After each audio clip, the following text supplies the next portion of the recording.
Princeton Public Library community. It is I, Elise, the Youth Services Librarian from William Hall. I'm coming to you live today to book chat 5 different books from the horror genre that you can find both in the library and online using the eZone. So I am a huge horror fan. I love horror. It's just such a diverse genre. You can have horror books that are romantic. You can have horror books that are really funny. You can have horror books that are creepy, and some are really action oriented. And I've got a lot of variety to share with you today. I'm really excited. And so I'm going to get started with my favorite book that was written for teens in the horror genre in the last 5 years. I don't have a copy of it with me. I've just got to pull up a picture of the cover on my phone. And there we go. That's Thornhill by Pam Smye. It's really, really good. It's really interestingly told. It's told in 2 perspectives. The first perspective you get is actually completely illustrated. It's done in these sort of black and white sketchy illustrations, just like the cover. And it's told from the perspective of a girl named Ella. She and her dad have just moved into a new house, and next door to the house is a sort of abandoned looking kind of institutional building. And the sign on the outside says Thornhill Institute. And it looks completely abandoned, kind of dilapidated. But at night, Ella sees a figure moving around, and it looks like there's a girl her age still in the house. And so she gets really intrigued and goes over to investigate it. And Ella's chapters, like I said, are all illustrated in these sketchy, creepy black and white illustrations. The other chapters are told from the point of view of a girl named Mary, and Mary is the figure that Ella sees walking around in the house. She was a resident of Thornhill. It was basically a kind of an orphanage, and Mary's chapters are really heartbreaking and sad about her isolation and the treatment she received when she was living at Thornhill. And as the story progresses, you see Ella kind of uncovering what it used to be, and then Mary sort of telling the progression of her life story as to her experiences at Thornhill, and then why she's still there. And I don't want to give away the ending because it's super duper creepy and a big old twist, but it sucks you in. The illustrations, like I said, are really compelling, and Mary's story is really well told, but really difficult to hear. It's definitely not one of those jump out in your face scary books. It's more creepy and disturbing. It's something that's really going to stay with you long after you put the book down. So it's one of those things where you read it, you think you're fine, you get ready to go to bed, and maybe it would be good to leave the hall light on just in case. So that's Thornhill. I'll show you the picture one more time, by Pam Smye. And like I said, all of these books are available in the Ocean State Library's eZone. Some of them are checked out, but some of them are available for checkout today. At least they were when I checked. Maybe by the end of my book talk, they won't be. So that was the first book I wanted to highlight. The second one is The House of Months and Years by Emma Trevane. But Elise, you might say, look at this cheerful color. Look at this quirky house. Surely this is not a horror book. Oh, it is. Oh, it's misleading, though. So The House of Months and Years is about a girl named Amelia, and she lives in Britain.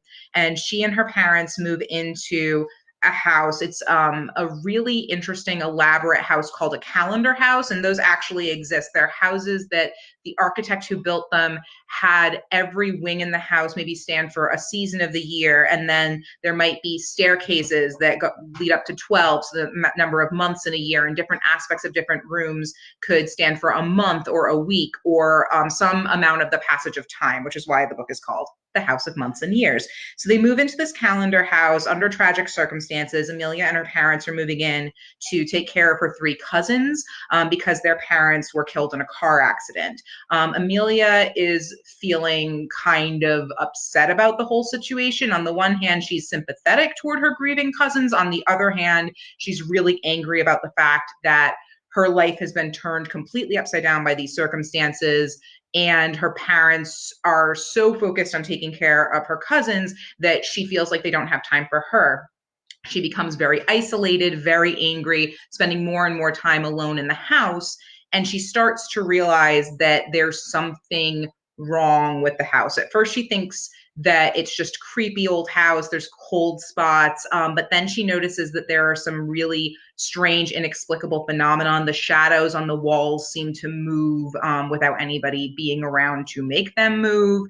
The basement is really cold. And one thing that is disturbing and inexplicable is the fact that the photographs in their frames are starting to fade, even though the sun isn't fading them and the circumstances in the house don't seem like they would be causing them to fade for any natural reasons. And as the story goes on, she discovers that there is something supernatural going on with the house. It's not a haunting, it's something that is much more dangerous than the haunting. And so she's forced to make a choice whether or not she is going to try and prevent catastrophe and the same thing that happened to her aunt and uncle from happening to her family. But the house itself is almost alive and is kind of possessing her and kind of consuming her. And so she either needs to decide if she's going to become one with the house or make a decision to save her family. It's really, really good. And the first section of the book that gets disturbing, I'm just going to read quickly. So she is looking through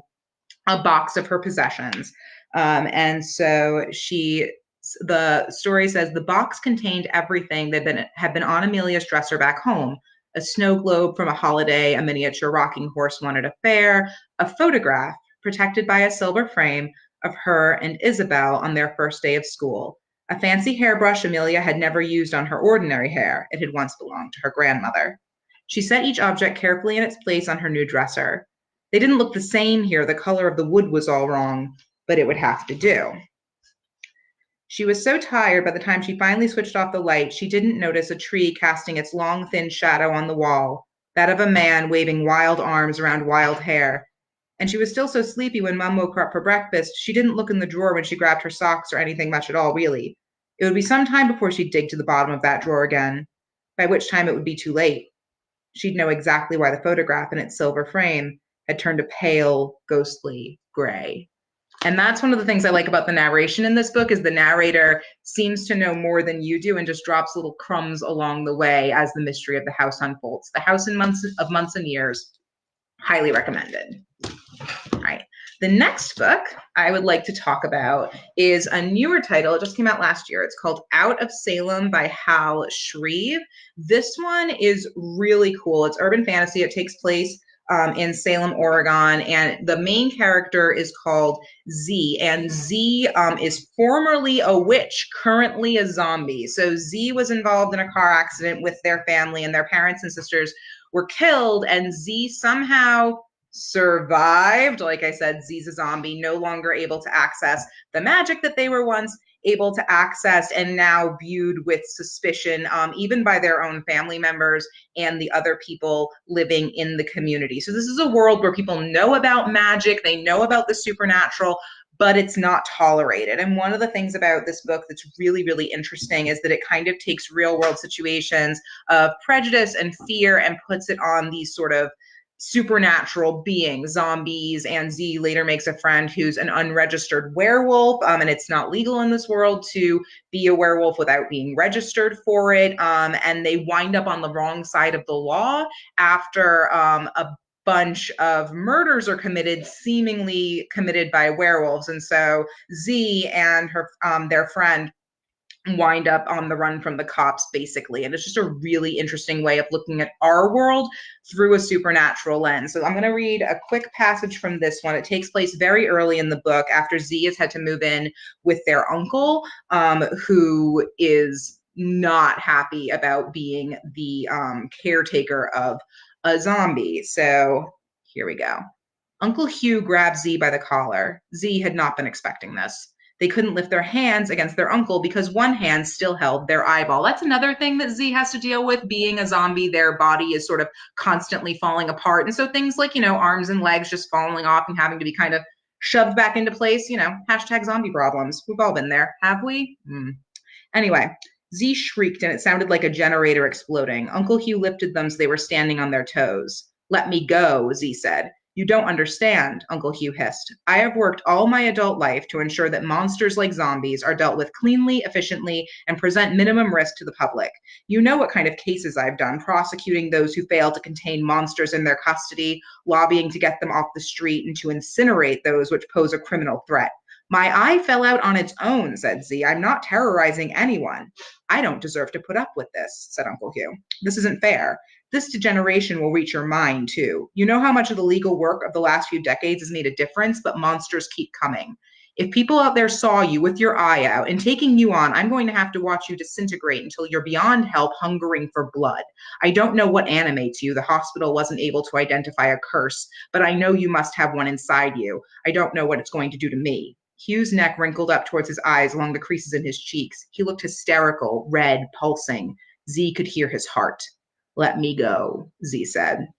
So I'll stop there, but the book does deal with a lot of real world issues in a really clever and compelling way. So that was Out of Salem by Hal Shreve. The next book I want to talk about is The Beautiful by Renee Ahdieh. So vampires are back. They were gone from the YA scene for a little while, but this one kind of marks the triumphant return of vampires to the horror genre. This one is a period piece. It takes place in the 19th century in 1872, and it takes place in, obviously, the vampire hub of America, New Orleans. So the main character is a girl named Celine, and she is coming over from France to move into a convent where she's going to be placed, and the assumption is going to be that she's going to be married off and given a husband. But she winds up getting involved in investigating a murder mystery, which really not a spoiler, but the bodies are being found drained completely of blood, which if you're genre savvy, you know that that probably means vampires, and it does mean vampires in this particular book. So there's an element of mystery. There's also the typical stuff that books that take place in the Victorian era deal with, the position of women in society. And there's also a secret society called the Cour de Lion, the Court of Lions, that's headed by an attractive and mysterious man named Sebastian. So I'll read a section from The Beautiful, and you can get a sense of the theme of the book. Le Fantôme, it's Sebastian, glided closer, his movements soundless. He stood before Celine, his features absent any discernible emotion, the set of his shoulders easy, strong. His presence took up infinitely more space than the boy with the monocle. She could well understand why their driver had yielded to him without a thought. Celine stopped her eyes from widening, her lips from falling open. Were she to look upon this boy in daylight, she would be forced to admit an unassailable truth. He was the most striking young man she'd ever seen. The skin above his cravat was bronzed, the muscles in his neck corded. Along his square jawline was a suggestion of stubble, its shadow accentuating the elegant symmetry of his features. It brought to light an aristocratic nose, which contrasted with his thick lashes and dark brow. He was an arresting mix of the old world and the new, a pirate bedecked in Savile Row. He was truly beautiful, like a prince from a dark fairy tale. So if you are into romantic horror or period pieces or vampires, this is definitely a book that you're going to want to check out. It is the first book of a series. This particular author usually does duology, so there might only be two. It has a little bit of a slower pace, but it really allows you to get invested in the world that the author has created and the characters. So if you like more slow-paced, character-driven, romantic horror and genre fiction, The Beautiful is definitely a book that I would recommend for you. And finally, I'm going to talk about The Sacrifice Box. The Sacrifice Box was written by Martin Stewart. It takes place on an isolated island off the coast of Scotland, and it's about a group of kids who, when they were 12 years old, they all sort of became friends over the course of one summer. They were kids who didn't really have anything to do with each other during school, but due to some circumstances, they wound up becoming really close. And so they go into the woods and they find a box. And they decide to put some personal treasures into the box and make a vow to be friends forever. And isn't that lovely? Except that the box has some rules. So the rules are written right on the cover of the book: never come back to the box alone, never open it after dark, and never take back your sacrifice.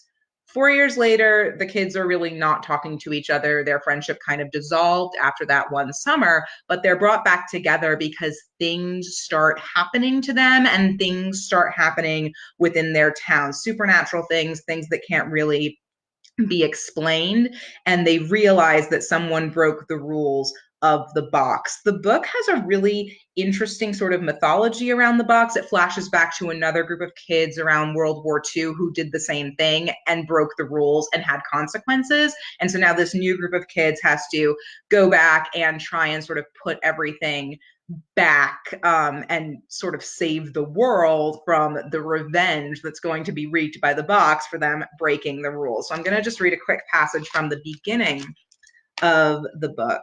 And the main character is a boy named Sep. And he starts to say, before they put their treasures in, I really love this summer. I've never really had anyone to, the lid of the box slipped. Max swore and snatched his hand away, gripping his fingers. Are you okay? Said Hadley. Are you bleeding? No, it's fine. Max flexed his fingers and swore again. Then he laughed. I think it bit me. Hadley took his hand in hers and lifted it over the box, joining their palms to each other's. Seth felt how warm her skin was, caught her soft scent in the forest breath, and closed his eyes. Ready? Said Mac. Remember what to say? Lamb nodded, her jaw muscles tight. Something's really happening, Seth thought. Then Hadley squeezed his hand, and he forgot about everything that wasn't her. Now, she said. They spoke the words, the rules of the sacrifice. Never come to the box alone, they said, hands unmoving. Never open it after dark, they said, fingers joined together. Never take back your sacrifice, they finished, and then let go. So this book, of all the ones that I talked about, is probably the goriest. It has some really intense descriptions of gross reanimated animal carcasses coming to life. So, if you're not a blood and guts kind of person, this might not be the selection for you. It's not illustrated, but the descriptions are really intense. But one thing that makes this kind of cool and interesting is that at the end of the day, it's a heartwarming story about the power of friendship. Told through a horror lens. I really enjoyed The Sacrifice Box. I really enjoyed all of these books, honestly, and I hope that I have recommended something that you too will enjoy. So I'm going to have a graphic on the website so that you can look at reviews of these books. We're going to keep this chat up in case you want to rewatch it or recommend it to friends and family. And as I mentioned, all of the books that I talked about today are available to be taken out from the Ocean State Library's e-zone. So I hope if any of you were in the mood for a little scare, I've managed to recommend something that will tickle your fancy. Thank you for tuning in today, and we'll be back next week with more book chats. See you later. Bye.